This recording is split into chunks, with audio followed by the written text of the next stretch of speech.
Est-ce que vous connaissez à quel niveau de richesse vous êtes? Bonjour les boss et bienvenue dans cette nouvelle vidéo dans laquelle nous allons vérifier ensemble à quel niveau de richesse vous êtes et surtout comment faire pour passer au niveau supérieur. Oui, parce que nous l'avons appris, il existe 3 niveaux de richesse en fait. Et en fonction des niveaux, il existe des actions que vous pouvez faire pour ne pas vous empêcher, en fait, pour vous permettre de ne pas tomber au niveau inférieur et de continuer à augmenter votre richesse. Le premier niveau pour faire de l'argent, c'est la sécurité financière. Là, c'est carrément le niveau auquel beaucoup de personnes, lorsqu'ils commencent à vouloir travailler de l'argent, beaucoup de personnes aimeraient être en sécurité financièrement, c'est-à-dire avoir un logement, pouvoir se payer un logement, pouvoir se payer des vêtements, pouvoir se payer de la nourriture, pouvoir avoir un endroit, en fait de la sécurité, en fait justement comme on dit, sécurité financière, avoir vraiment le nécessaire. Beaucoup de personnes travaillent justement pour avoir ce niveau financier-là. Malheureusement, c'est le niveau auquel la plupart ou la majorité de la population appartient parce que beaucoup de personnes travaillent juste pour payer les factures. Et ça, c'est lorsqu'on a une seule source de revenus seulement. Ça veut dire que vous n'avez que votre salaire ou alors vous n'avez que de l'argent de votre petite entreprise produit chaque jour et puis il vous permet juste de vivre et c'est tout. Ensuite, on va au niveau que seulement 10 à 15% de la population arrive à atteindre, c'est-à-dire la liberté financière. C'est à ce moment-là qu'on commence à profiter vraiment de la liberté que peut offrir l'argent. Les jets privés, les voitures de luxe, les voyages en première classe, bref, on se fait vraiment plaisir avec de l'argent en fait. Et j'aimerais souligner une chose. Ça, c'est une éducation qu'on nous a donnée à la française en Afrique, en Afrique francophone, je vais dire. Ça veut dire que une fois qu'on a de l'argent, on veut avoir le privilège que vivent les gens qui ont déjà la liberté financière. Ça veut dire une fois que vous avez de l'argent, au lieu de l'investir, vous commencez plus à, à vivre, comme on dit, boîte de nuit, habits de luxe, chaussures de luxe. Là, je parle de ma communauté congolaise, pour les Camerounais, les grands restaurants.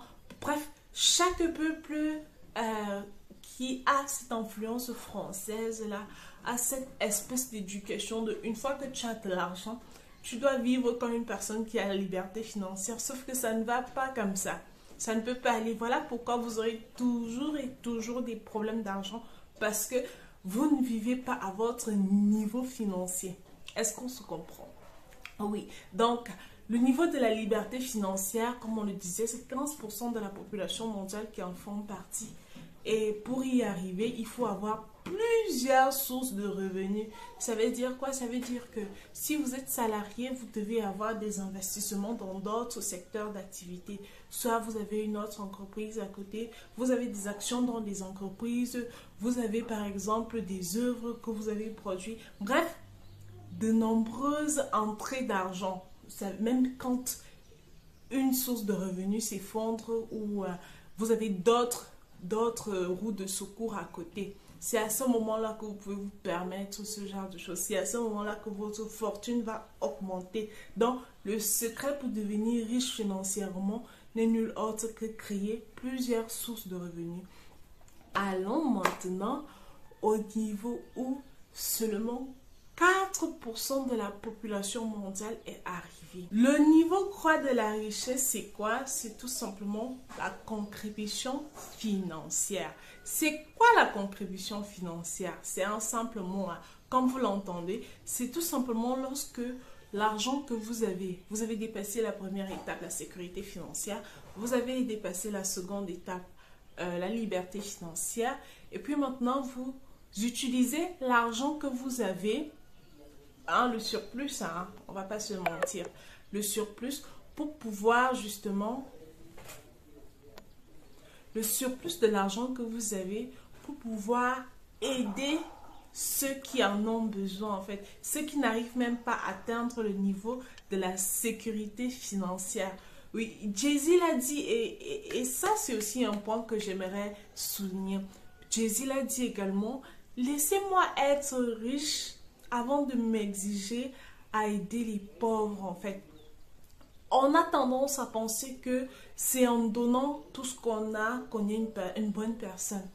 C'est faux. Moi, longtemps, j'ai subi ça, ayant grandi dans un milieu extrêmement religieux.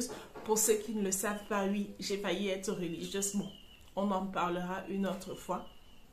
Mais, chaque fois que je recevais de l'argent, je me disais qu'il faut absolument que j'aide. Je m'en voulais moi en fait d'avoir de l'argent. C'est-à-dire, même quand je m'offrais quelque chose de bien, je le méritais hein, parce que j'avais travaillé. Mais j'avais toujours cet esprit de culpabilité là de « Oh, il ne faut pas que je profite parce que est-ce que tel a mangé? Est-ce que l'autre a mangé? Est-ce que... » Sauf que je ne me rendais pas compte. Parfois, je prenais même mon argent que je devais investir pour pouvoir aider d'autres personnes. Sauf que c'est à moi que je fais du mal.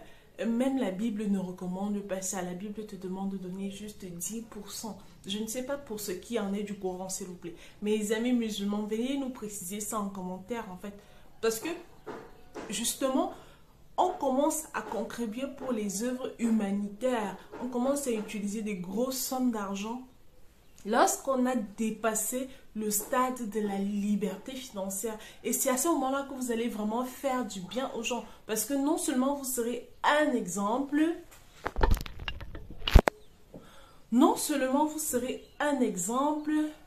mon micro dérange, j'espère que ça prend. Voilà.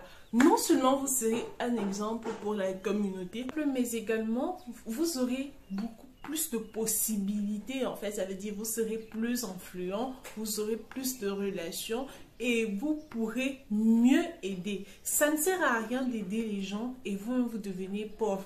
Ça veut dire que vous êtes en train de décourager, en fait. Et on se connaît en Afrique.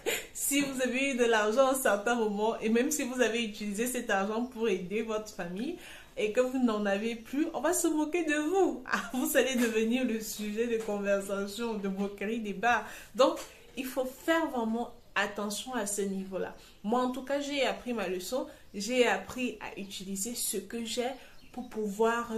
investir d'abord et travailler sur moi. Cela ne veut pas dire que si vous avez de l'argent, vous ne devez pas aider. Non, je ne dis pas ça. N'allez pas me prêter les mots que je n'ai pas utilisés. Ce que j'essaye de dire ici, c'est qu'il faut être au minimum et au maximum égoïste en fait. C'est le seul moyen de pouvoir non seulement aider ceux qui sont autour de vous, mais également vous aider. Dites-moi ce que vous en pensez en commentaire, hein, parce que j'ai souvent eu des avis différents en fait. Mon partenaire business, par exemple, lui, il a cette doctrine-là de vraiment, tu dois pouvoir travailler d'abord pour toi-même. Oui, c'est-à-dire que les contributions qu'on demande par-ci, par-là, il n'est pas dedans. Il dit, laissez-moi d'abord travailler pour ma richesse. Quand je serai riche, je vais pouvoir faire ça, en fait, quand je serai riche au niveau où je pense. Et puis, il y a d'autres qui me disent parfois, non, mais quand tu donnes, tu as des bénédictions. Oui, c'est un peu la réalité dans notre communauté. Tu as des bénédictions, tu auras plus d'argent, tu auras ceci, tu auras cela, sans compter ces gourous religieux. Moi, je les appelle des gourous religieux. Gourous dans le mauvais terme, pas dans le bon terme, en fait, de ces pasteurs de la bonne, soi-disant bonne nouvelle là, qui...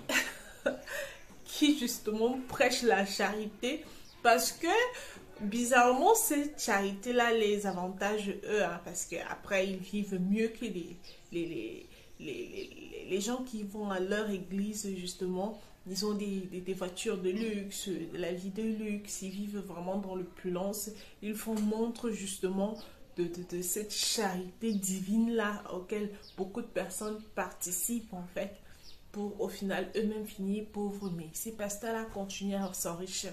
Bref, dites-moi, et surtout, précisez-moi à quel niveau de richesse êtes-vous actuellement. Moi, je dirais que mon côté. Est-ce que j'ai le droit de révéler ça sur Internet? Mais bon, on est en communauté. Moi, je dirais que je suis en train de quitter du niveau de la sécurité financière à la liberté financière. En fait, je suis entre les deux. J'espère que d'ici 5 ans, je vais atteindre le niveau de la liberté financière.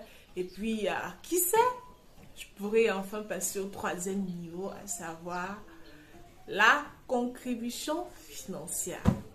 J'espère vraiment que cette vidéo vous a aidé. Prenez votre temps pour me parler également de ce que vous en pensez de ces différents niveaux.